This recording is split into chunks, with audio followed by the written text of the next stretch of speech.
Hello बच्चों, स्वागत है आप सभी का आपके अपने YouTube channel art with Pravinder में। आज मेरे पास एक ये छोटी सी बांस के पेड़ की टहनी है। इसके द्वारा हम कलम बनाकर हिंदी की लिखाई लिखना सीखेंगे। सबसे पहली बात तो ये है कि ये जो टहनी है आपकी बिल्कुल सीधी हो। इसके बीच में कहीं भी कोई गांठ नहीं होनी चाहिए, जैसे कि ऊपर है।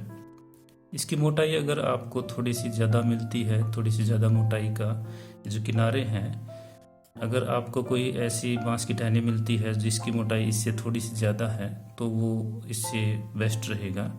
तो देखते हैं कि इसकी कलम कैसे बनेगी। हम एक कटर लेंगे और इसको यहाँ से हमने छीलना स्टार्ट करना है। ये ध्यान रखना है कि यहाँ पर अंगूठे का ज़्यादा जोर नहीं लगाएंगे, क्योंकि अगर ऐसा किया तो यहाँ पर अंगूठे पर आपको चोट भी लग सकती है। इसको धीरे धीरे, एकदम से हमने नहीं छीलना है कुछ भी। ऐसा नहीं करना कि इसको ऐसे दबाया और अचानक से ऐसे कर दिया, वो फिर खराब हो जाएगा ये सारा। अगर आपके पास बांस की ये टहनी नहीं है तो कुछ और चीज़ें अवेलेबल है, जैसे सरकंडे वगैरह मिल जाते हैं, तो उसका भी आप प्रयोग कर सकते हैं।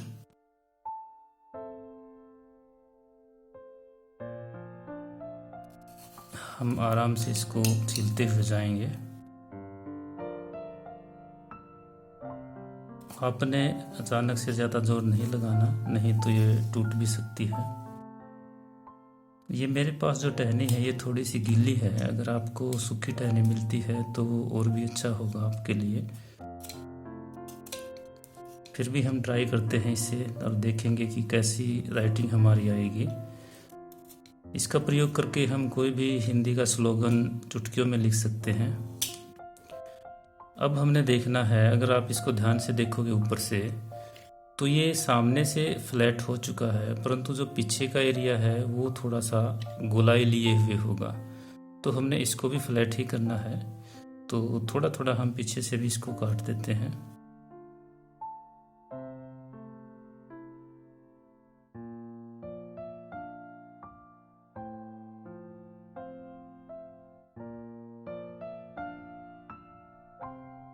जब आपको लगे कि ये सही हो चुका है तो अब आपको इसको ऐसे फ्लैट नहीं रखना, इसको थोड़ा सा हम तिरछा काटेंगे। तो किसी भी कठोर जगह पर आप इसको ऐसे रखोगे और ये जो ब्लेड है ये आपका शार्प होना चाहिए, नुकीला होना चाहिए, ताकि इसको आसानी से काट सके। और इसको हम थोड़ा सा तिरछा काट देंगे। तिरछा काटने के बाद आप इसको किसी समतल जगह पर थोड़ा सा रेगमार्क वगैरह पर इसको थोड़ा सा घिसा सकते हो, ताकि ये बिल्कुल प्लेन हो जाए। और इसकी सहायता से आज हम हिंदी की राइटिंग लिखना सीखेंगे। तो चलिए शुरू करते हैं आज की वीडियो। कलम से कोई भी लिखाई लिखने से पहले हमें कुछ प्रैक्टिस करनी पड़ती है। उस प्रैक्टिस के अंदर कुछ सीधी रेखाएं होंगी, लंबवत रेखाएं। जैसे सबसे पहली प्रैक्टिस में हम एक लंबवत रेखा खींचनी सीखेंगे जिसके दोनों किनारे सीधे होंगे।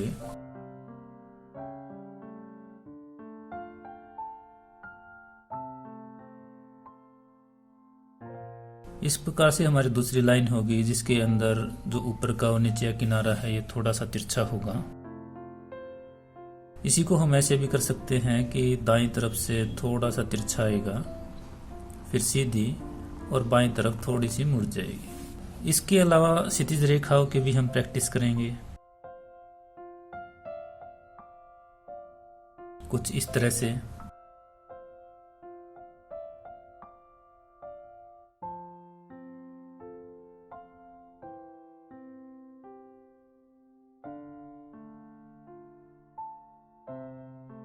कुछ घूमती ही रेखाएं होंगी, जैसे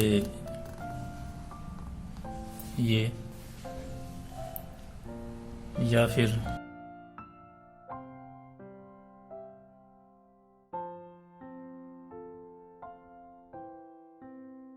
कुछ इस तरह से। तिरछी रेखाओं की भी हम प्रैक्टिस करेंगे। इसके किनारे से हम बारीक रेखा की भी प्रैक्टिस करेंगे, बिल्कुल इस तरह से।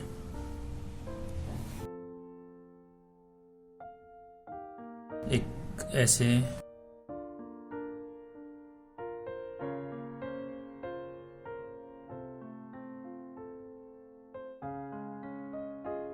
जब हम इनका निरंतर और बारी बारी अभ्यास करेंगे तभी हमें ये अच्छे प्रकार से आएगी।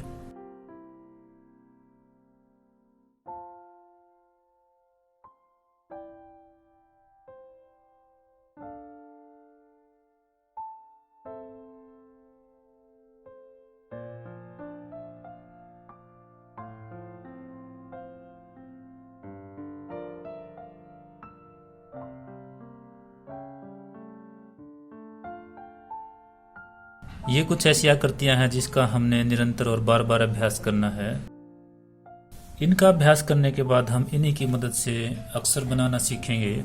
जैसे अगर हमने ए लिखना है तो ए के अंदर इन्हीं में से हमें जो आकृतियां हैं जो हमने सीखी है, अगर इन्हीं का हम प्रयोग करेंगे तो ए हम बना सकते हैं। जैसे एक आकृति ये है,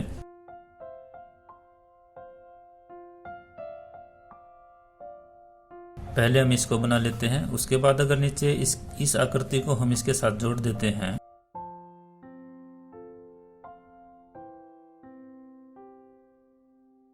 यह आकृति ये वाली होगी।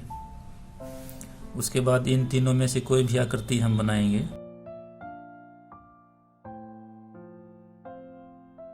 और उसके बाद क्षितिज रेखा होगी। तो इस प्रकार से हम ए को आसानी से बना सकते हैं। हिंदी की वर्णमाला में जितने भी अक्षर है वो सभी हम इन्हीं की मदद से बना सकते हैं। जैसे अगर हमने कै बनाना है तो कै के अंदर हम इस आकृति का प्रयोग करते हैं।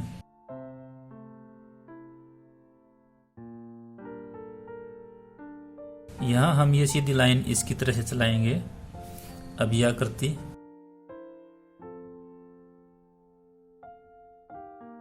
इसके अंदर हम यह आकृति प्रयोग कर सकते हैं।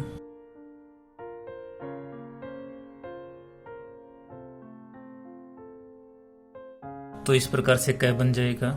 ऊ की मात्राओं के लिए हम इन दोनों का प्रयोग कर सकते हैं। ये छोटे ऊ की होगी, ये बड़े ऊ की।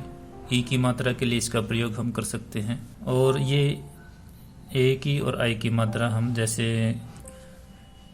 एक शब्द लिखता हूं मैं, तो कुछ इस तरह से होगा।